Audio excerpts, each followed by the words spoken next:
MA previous के विद्यार्थियों, ई व्याख्यान में आपका स्वागत है। विद्यार्थियों, आपको प्रथम प्रश्न पत्र में हिंदी साहित्य के इतिहास पर कुछ ई व्याख्यान पहले भी बना के अपलोड किए गए थे। कुछ हमारी लाइव कक्षाएं भी हुई थी। अब पुनः हम हिंदी साहित्य के इतिहास के सिलेबस को पूरा करने के लिए कुछ ई व्याख्यान आपके लिए प्रस्तुत करेंगे।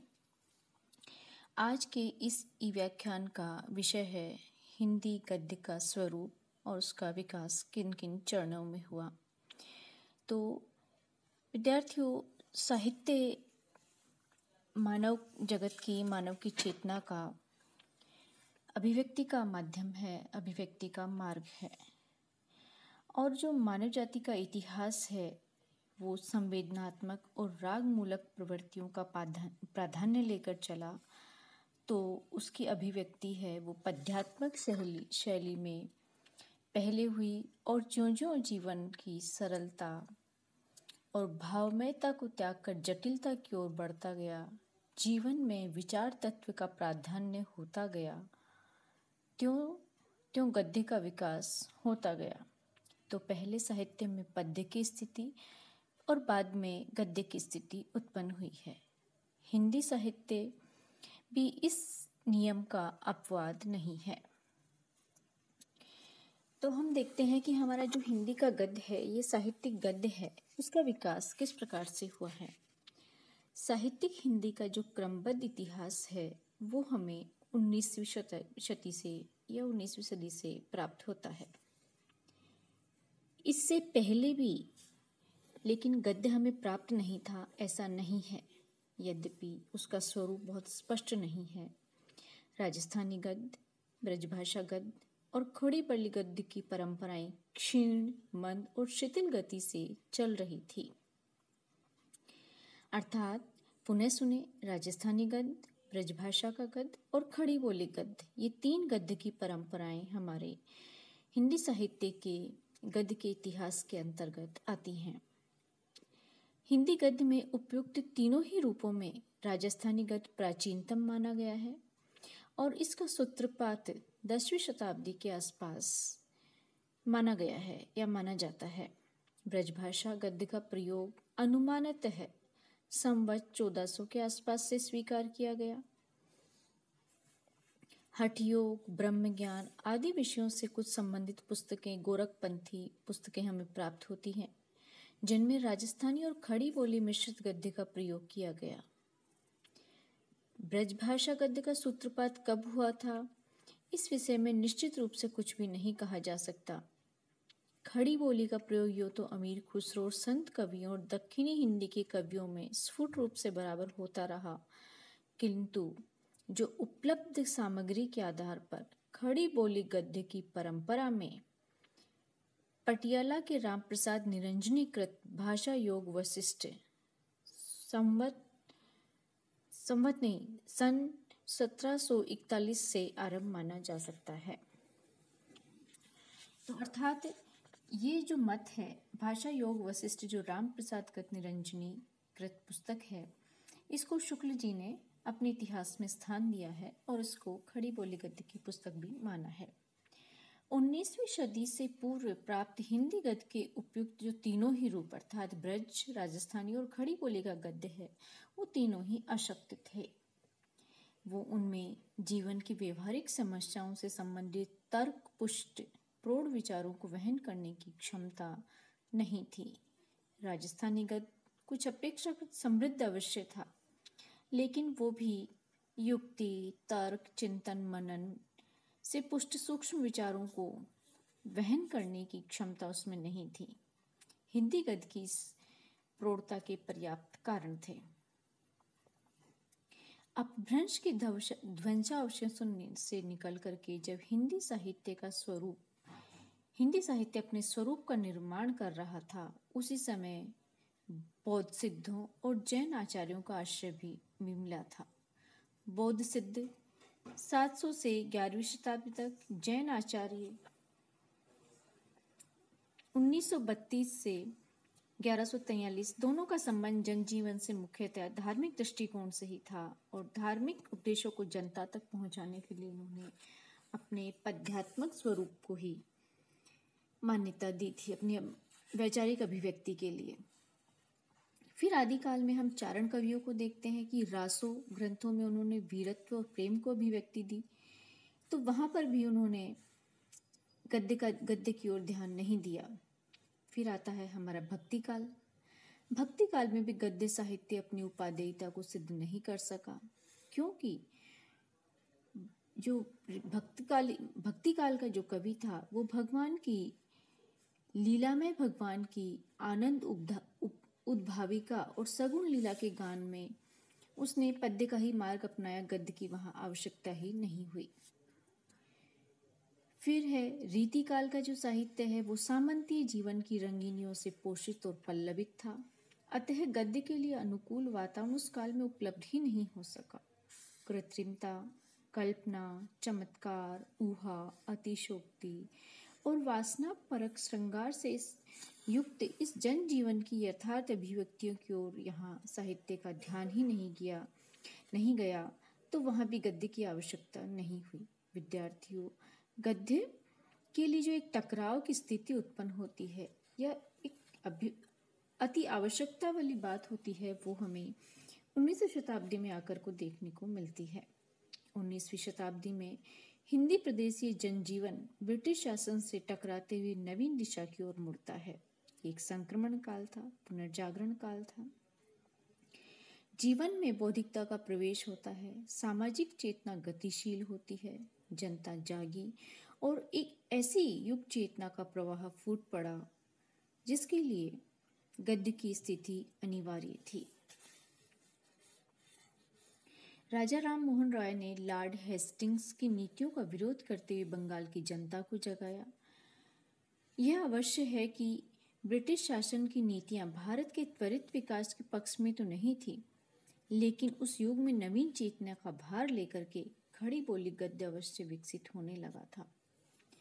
अब हम देखते हैं कि हमारा जो गद्य है, खड़ी बोली के गद्य तक आने की जो एक विकास के चरण है, सोपान है, वो किन किन प्रक्रियाओं से गुजर करके वहां तक पहुंचा। तो इसके लिए हम सबसे पहले विद्यार्थी आदिकालीन हिंदी गद्य को लेते हैं, जो 9वीं से 14वीं शताब्दी तक की कालावधि के अंतर्गत आता है।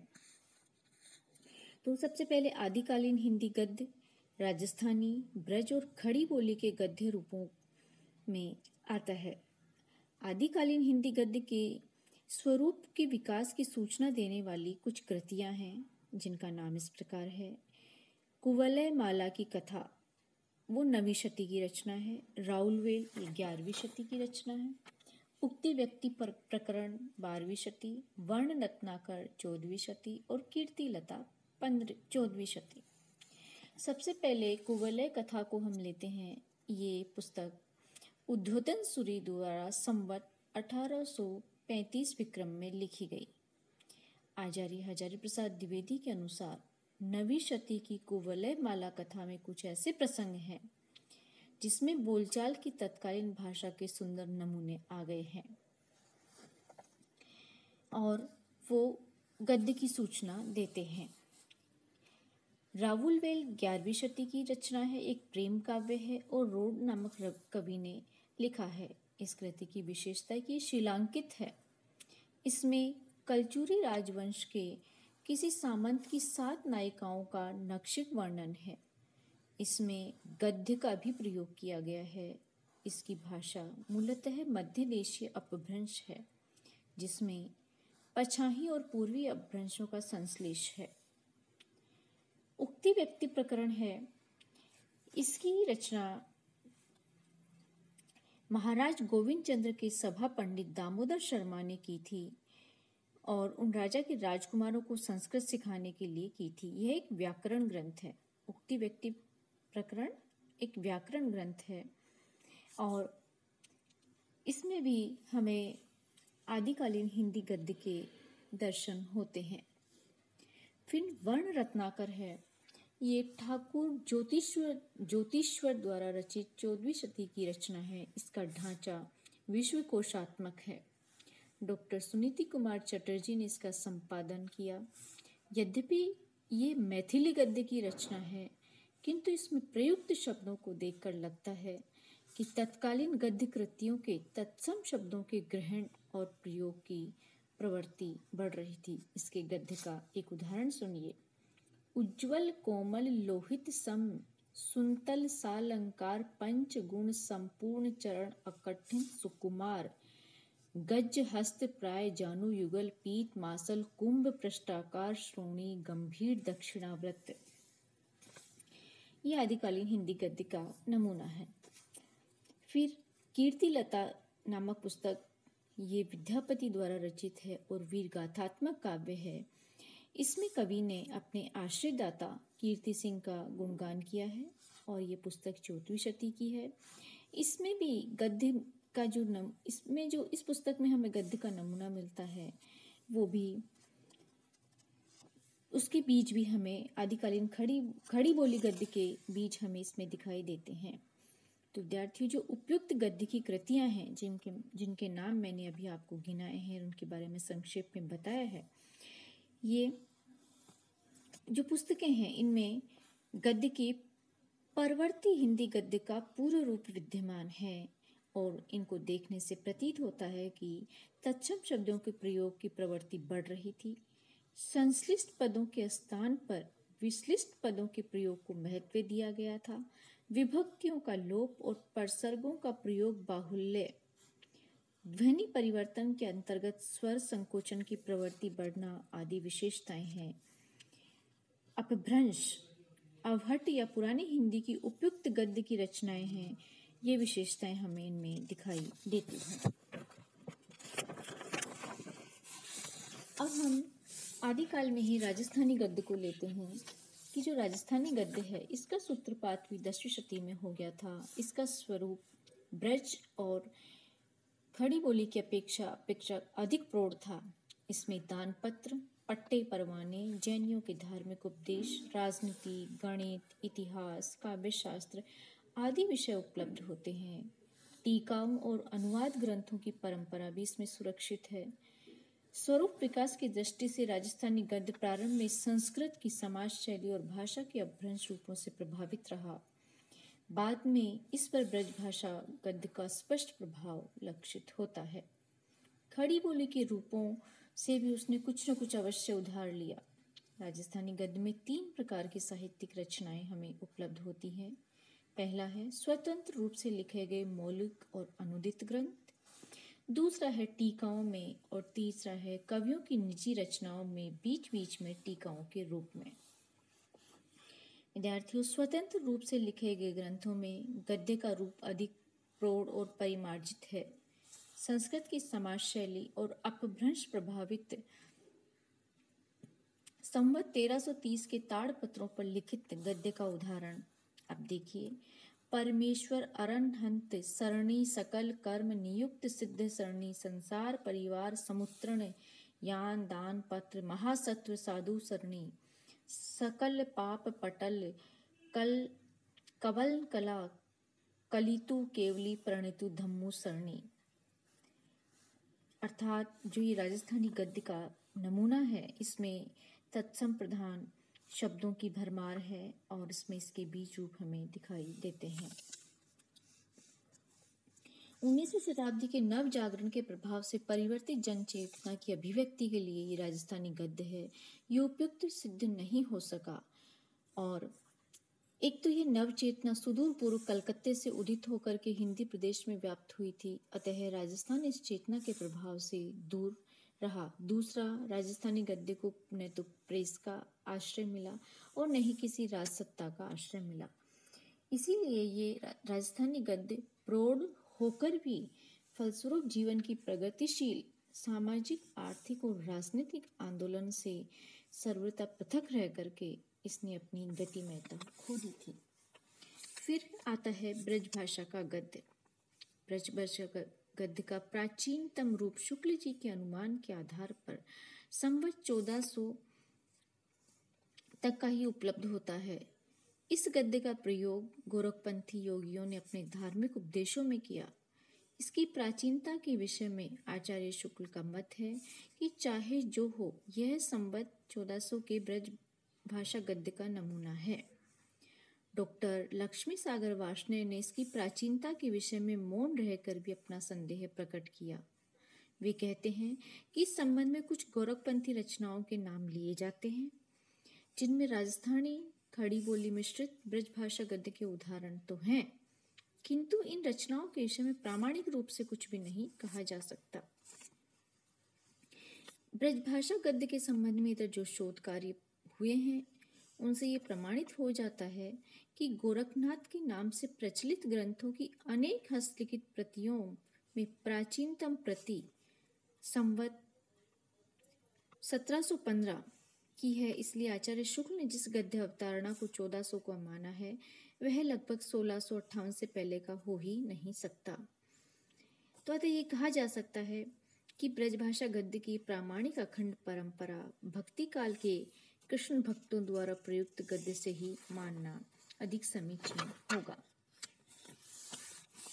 आगे चलकर के 17वीं शताब्दी के उत्तरार्ध में श्री वल्लभाचार्य जी के पुत्र गोसाई विठलनाथ जी कृत श्रृंगार रस मंडन, विठलनाथ जी के पुत्र गोसाई गोकुलनाथ जी कृत 84 वैष्णव की वार्ता, 200 वैष्णव की वार्ता आदि कृतियों में प्रयुक्त गद्य को ब्रजभाषा गद्य का प्रचलित रूप माना गया था। संवत 1600 के आसपास श्री नाभादास जी द्वारा रचित भगवान राम का अष्टायाम, ओरछा नरेश महाराज जसवंत सिंह के आश्रित श्री बैकुंठ मणि शुक्ल का अगहन महात्म्य, वैशाख महात्म्य, बैताल पच्चीसी आदि जो रचनाएं थी, वो इस परंपरा को जीवित रखे हुए थी। 18वीं शताब्दी के उत्तरार्ध में ब्रजभाषा गद्य की निश्चित और अखंड परंपराएं परिलक्षित होती हैं। वो मौलिक और अनुदित ग्रंथों में, टीकाओं में और काव्य संग्रह के बीच बीच में स्फुट टीकाओं की परंपराओं में होती है। तो विद्यार्थियों, आदिकालीन हिंदी का में जो हिंदी गद्य के विकास की जो प्रारंभिक परंपरा है, वो ब्रज, खड़ी बोली और राजस्थानी गद्य में दिखाई देती है। खड़ी बोली के गद्य का जो विकास होता है, उसकी एक लंबी परंपरा है और उसका समापन और इसको विस्तार से आपको अगले ई व्याख्यान के माध्यम से करवाया जाएगा। धन्यवाद।